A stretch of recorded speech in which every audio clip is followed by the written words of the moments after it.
What's up, guys? What's up? And welcome to week 5 of the Sweep Up the Middle Fantasy Football Podcast, talking NFL fantasy football here.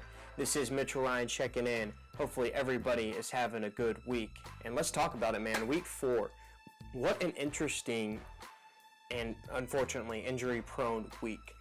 We'll start and go through the games here. You had the Packers beating up on the Bears on Thursday Night Football, 35-14. You had the Saints beating the Dolphins in that early London game, 20-0.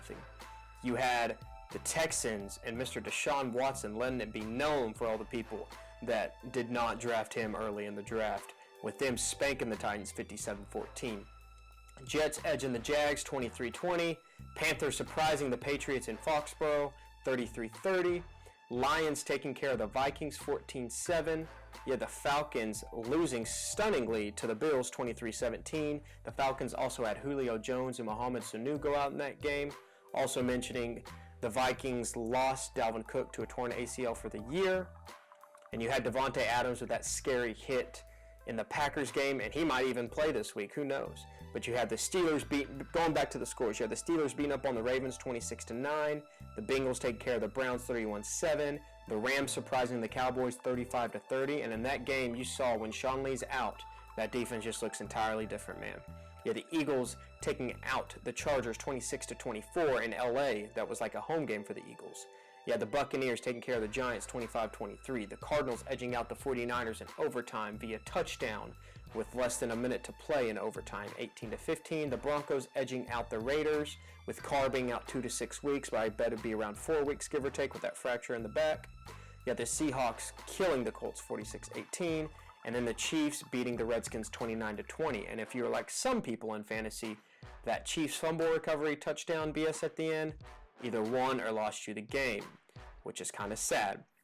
But yeah, big takeaways this week are injuries, as I mentioned. You had Dalvin Cook, you had Devontae Adams, you had Julio Jones, you had Mohamed Sanu, you had Derek Carr. This is when waiver wires come up, and there's not that many people to get anymore. So we're going to start talking about trades too, because it's about to get into trade season all the way up into the deadline. Usually the deadline's right around November at the end of October. So you got trades coming up, which I'll put a trade analyzer on mitchellryan21.com/SUTM. But yeah, bye weeks as well too. This is when bye weeks come into play. So injuries along with bye weeks, you're really going to start having to look at trades and those deep waiver wire pickups. Your 4 buys this week are Atlanta. You have Denver with a bye as well. You have New Orleans with a bye, and you have Washington with a bye. So a lot of firepower sitting this week. So that's going to affect a lot of games around your fantasy football league. Now, with that being said, let's jump into what you're here for. Boom, quarterbacks, let's get it. First one, Big Ben versus the Jags. Now, the Jags have actually been pretty good this year as an overall defense. They looked pretty good in the opener, which made against the Texans, which Deshaun Watson, that's how he got in the game, because they looked atrocious and they got spanked. But when you think about it, the only quarterback they've played this year is Mariota. And yes, he can be a top 10 quarterback when he is healthy, but he's not the ultimate gunslinger. And so the Jaguars just haven't faced anybody, and they haven't faced anybody like Big Ben at home. The last 21 games at home, Big Ben's averaging more than 23 points. In 21 games at home, Big Ben's averaging 23 points. He's at home. The Jags have not experienced a team like this with that much firepower. Big Ben has a big game at home. I'm taking that all day. Next is Jameis Winston versus the Patriots. And this is just a Patriots team that we've never seen before on the defensive side of the ball. They just are outmatched, outcoached, and outplayed right now. They just don't trust each other. When you don't trust each other from the front end all the way to the back end, it's going to show up on the film, and it has so far. And just listen to these stats. The most passing yards allowed at 324 yards a game this year. Most total yards at 456 yards a game. Second most in points at 32 points a game. And most fantasy points to quarterback at 26 points a game. That's the Patriots. That is unheard of. So for me, Jameis Winston, just off of those facts, I don't care who's playing back there. If you're playing that badly, I'm going to start no matter what the name is. That could be the Browns, that could be the Patriots, that could be the 85 Bears. I'm starting Jameis Winston this week until they prove to me otherwise. Next, the man himself, Deshaun Watson versus the Chiefs. He had 33 points last week. In his 3 starts, he's had more than 17 points each week, and he's only gotten better and better. He was owned in 32% of ESPN leagues. Now he's up to 72. So that 40% increase, that's just unheard of, that a player goes that high in ads in waiver wire. So yeah, I'm just riding that hot hand no matter who he's playing. But let me tell you why the Chiefs, why that shouldn't scare you too much. They've already allowed 2 20-point quarterbacks this year, and the Chiefs' D was at 2 points before. No, they were at 0 points. They might have ended at 8. Either way, they're at 0 or 2, and they had the fumble recovery for 2 points, and then the touchdown for 6. So more than 75% of their scoring last week was off of BS, fumble recovery, and touchdown. Their defense isn't up to par as it usually is right now. Now, Washington Redskins have a really good offense. The Texans' offense is not as good as that. However, when I ride a hot hand, 33 points last week, more than 17 points a game right now, and they've had 2 quarterbacks go for more than 20 points. I'm going to trust Watson to get the job done. Now I'll move to sit him for quarterbacks, and my big one is Russell Wilson versus the Rams. Now, Russell Wilson is the #1 fantasy quarterback scorer the last 2 weeks. However, bad offensive line, injuries in the backfield, overweight running backs. Doug Baldwin hasn't looked good this year. Jimmy Graham hasn't been consistent. There's just a lot of offensive woes right now. No matter how many points they scored last week, it was against a weak Colts team. I'm not going to look at that, especially at home on it, in a big game, in a night game. They are going to the Rams, and Russell Wilson on the road in the Rams in 5 games has only had 5 touchdown passes and more than 16 points only once. In 5 road games, he only has 1 touchdown a game and more than 16 points once. Crazy stuff happens when they play the Rams. I don't care if it's LA or St. Louis or wherever it is. For me, Russell Wilson's a big sit-em this week because he just has not proven it against the Rams that he can be the guy for your starting team. I'm avoiding Russell this week as my big one. Next is Cam Newton versus the Lions. And as much as I mentioned the Patriots being terrible, I have to see a little bit more for Cam to be able to start him, because he scored 33, but again, it was the Patriots. Before that, he was only averaging 11 a game.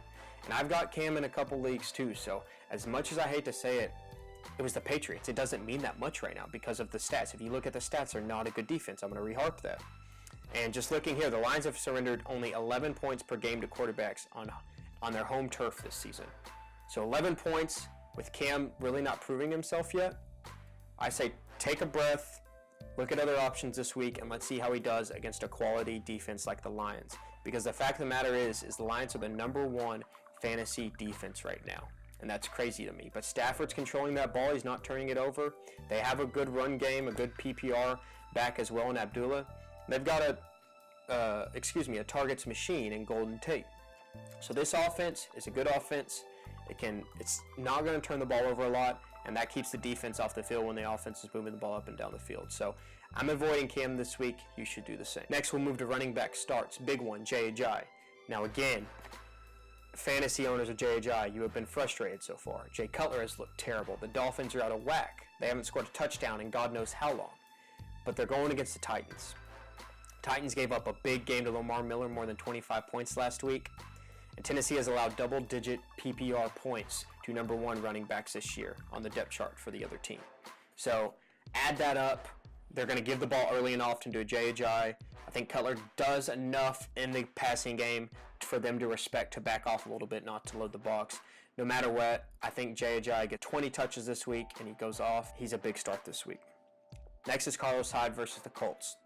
Carlos Hyde had a down week last week and he still scored 13 points. So it's the big thing too is he's not giving up a lot of points to other running backs. There's no committee, so to speak, and he's not losing that many PPR points as well. He's getting a little bit in that fold.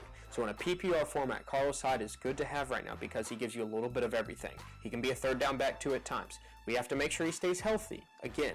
But he's so far in 4 games, he's looked really, really dang good, and he's the 8th overall ranked running back right now. The Colts have allowed 5 total touchdowns and an average of better than 26 PPR points to runners this year. So they are looking terrible against running backs in PPR format. I think Carlos Hyde has a big week against the Colts. Next is Frank Gore versus the 49ers. I think he's going to be pissed off and want to have a revenge game against the 49ers that did not renew his contract after 2015. Yes, Gore is only the 23rd ranked running back right now, but for me, he's a good flex starter. Like I said, when you have that pissed off mentality and you're still getting a lot of touches, especially with Brissett back there, Jacoby Brissett, I mean, you're going to get the ball and you have that little extra motivation this week, he's going to have a big game. And here's the stat that proves it. Niners have averaged 155 scrimmage yards and 28 PPR points to running backs this season. So they are giving up a lot of points Gore's a big start this week. Look for Gore. Big sit-em of the week this week is LeGarrette Blount versus the Cardinals. Yes, he just went for 136 yards against the Chargers, but you have to remember, he didn't have as many snaps as Wendell Smallwood last week. Wendell Smallwood also, when he had that big run, maybe he got tired or whatever, but they put Smallwood in on that, when it was on the 3 for that goal to go and he got the touchdown. So the fact of the matter is he did not have as many snaps out of the backfield, and he's not going to get any PPR points for you. But he's also going against the Cardinals, which obviously are a really good defense. Also, the Cardinals have only averaged 8 to 10 points a game against running backs this season, not named Ezekiel Elliott. So, on the average of 8 to 9 points for LeGarrette Blount, who's going to be an RB2 for you, I'd avoid that matchup. Cardinals, good D. Wendell Smallwood, I would look at more this week. Next is Amir Abdullah against the Panthers. Now, he was the feature back. He got the ball 23 times, and Theo Riddick only got it 5 times. After 4 weeks, Carolina has allowed the 5th fewest PPR points to running backs at 14 points a game.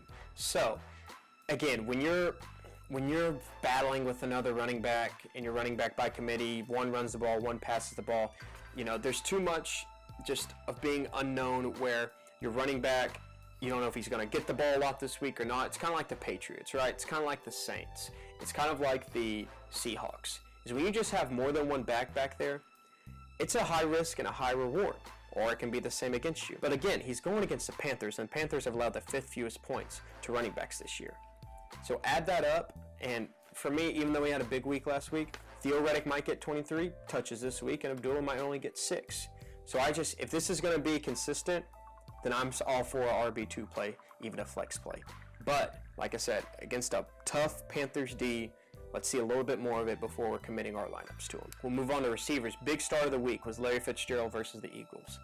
He saw 4 targets last week, but he still came up with that big touchdown in overtime.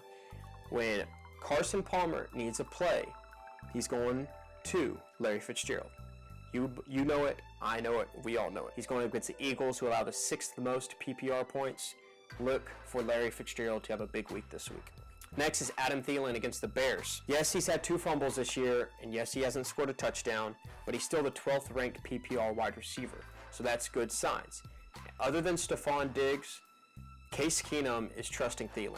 I don't know why he doesn't look at Kyle Rudolph, but also Dalvin Cook went down, McKissick fumbled the ball last week, and he injured his ankle. So other than that, it's Latavius Murray. So there's not that many options in the Minnesota Vikings offense right now with a limited Case Keenum. Shout out, Abilene. That's my boy. Y'all know it. So they got to go with somebody, and I think their targets go to Thielen. But yeah, the Bears have surrendered the 2nd most touchdowns to opposing slot receivers this season at 4 apiece. So I think Thielen has a big game. Coming out of the slot, being a trustworthy factor no matter who the quarterback is, he's going to get some targets in PPR league. My last starter, this is a sleeper, but I believe in this one. Sterling Shepard versus the Chargers. Right now, the Chargers are the 5th worst defense in your ESPN leagues, and they got to take a cross-country trip from LA, I said San Diego, but I remembered LA, to New York.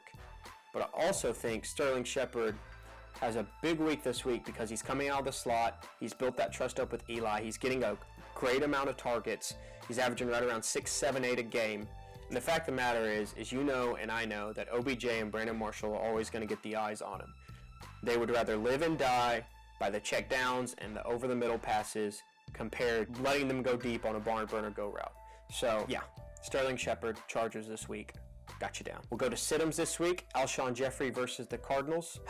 Man, this one hurts because Jeffrey, he's putting up numbers, but he's not having that many catches, not having that many yards, and a touchdown saving him, really. But he has not scored more than 12 fantasy points in 3 out of the 4 games. So that could easily turn to 4 out of the 5 going against Patrick Peterson.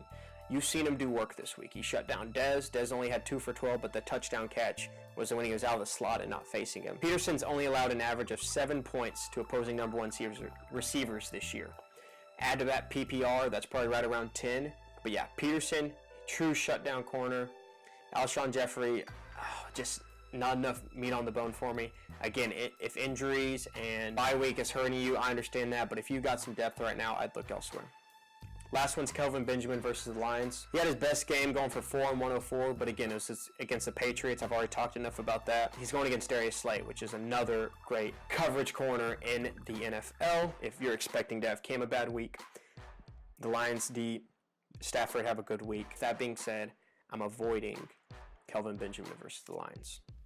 Next, Amari Cooper versus the Ravens, and man, you talk about a bust this year. Talked about it last week. I'm going to talk about it again this week. He has the most drops in the NFL right now.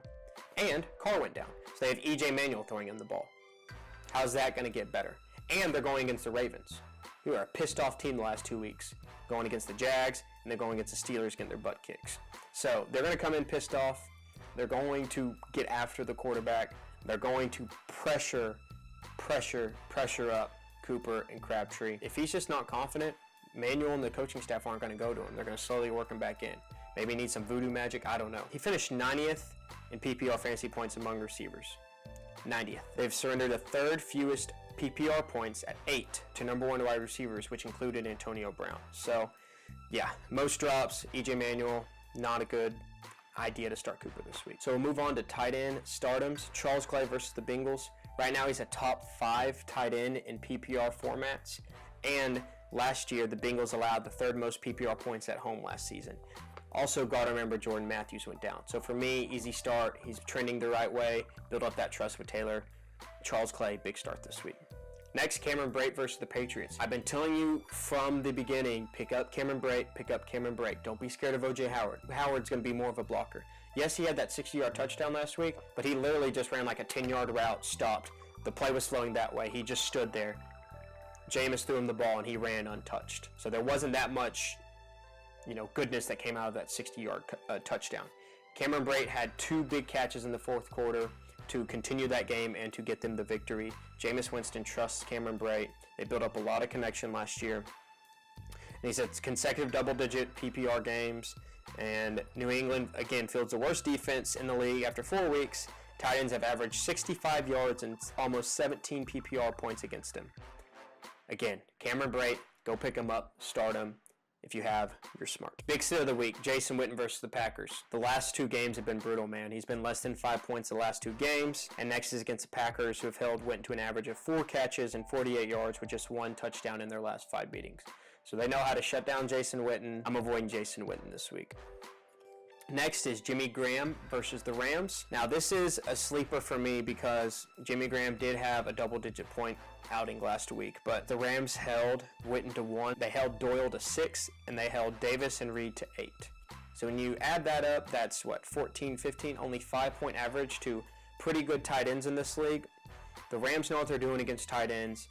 Again, I'm already down on Russell Wilson. Jimmy Graham didn't really get involved until at the end of the game, latter part of the game. I'm avoiding Jimmy Graham this week versus the Rams. We'll go stardoms, defenses, quick. Detroit Lions versus the Panthers. Again, I'm up on the Lions this week. Number 1 fantasy defense. Cam's got to prove to me more. Boom. Lions. Minnesota Vikings versus the Bears. Easy. You know how I feel about rookie quarterbacks. Mitchell Trubisky, first start. Monday Night Football, big game. I've got Vikings, which are a big defense. Big game against the Bears. Move on to sit-ems. Packers versus the Cowboys. Again, I've talked about it this over the year. Dak Prescott does not turn over that football. Zeke holds on to it most of the time. You're only going to see a turnover from a fumble from a receiver, and that doesn't happen a lot. I'm knocking on wood right now. They did put up a solid point outing last week, but that was against the Bears. Over their first 4 games, just 1 defense has scored more than 5 fantasy points against Dak and the Dallas offense. So they're not allowing a lot of points. They control the time of possession, control the yards, control the clock. Sit the Packers this week, especially with all the injuries they're dealing with. Next, sit the Texans against the Chiefs. Again, the Chiefs are like the Cowboys. Alex Smith does not turn the ball over a lot. Kareem Hunt never fumbled in college in 4 years. Only fumbled once for how many touches he's getting this year, and it's his first ever play. So they're not going to turn the ball over. Smith's not going to turn the ball over. Defenses have averaged just 3 to 4 fantasy points per contest against them this year. Not a good matchup. Avoid the Texans this week going against the Chiefs. In bold predictions last week, man, oh man, took a big L. Said Jay Ajayi and C.J. Anderson were going to go for 100 yards. And boy, was I wrong. So we will look. One would be Big Ben's going to have 20 points this week. I've already talked about that one. And Deshaun Watson has 20 points this week as well, too. I made both bold predictions throughout the podcast. But yeah, Big Ben, 20 points this week. Deshaun Watson, 20 points this week. And that's your bold predictions. All right, guys. Thank you so much for tuning in to Week 5, Sweep Up the Middle, Fantasy Football Podcast. Talking, of course, NFL Fantasy Football here. Again, shout out to ESPN and NFL for all the great tools and information that they're able to give me to make this podcast possible. I'm also going to put up a trade analyzer this week that you can start going and look and seeing what trades, if they make sense or not, as well as more in-depth rankings at mitchellryan21.com/SUTM. Again, that's mitchellryan21.com/SUTM. As always, click here to subscribe and click here to see last week's Sweep Up the Middle. Again, mitchellryan21.com/SUTM on Facebook and Twitter. Again, SUTM Podcast. But for now, this is Mitchell Ryan checking out. Y'all have a good one.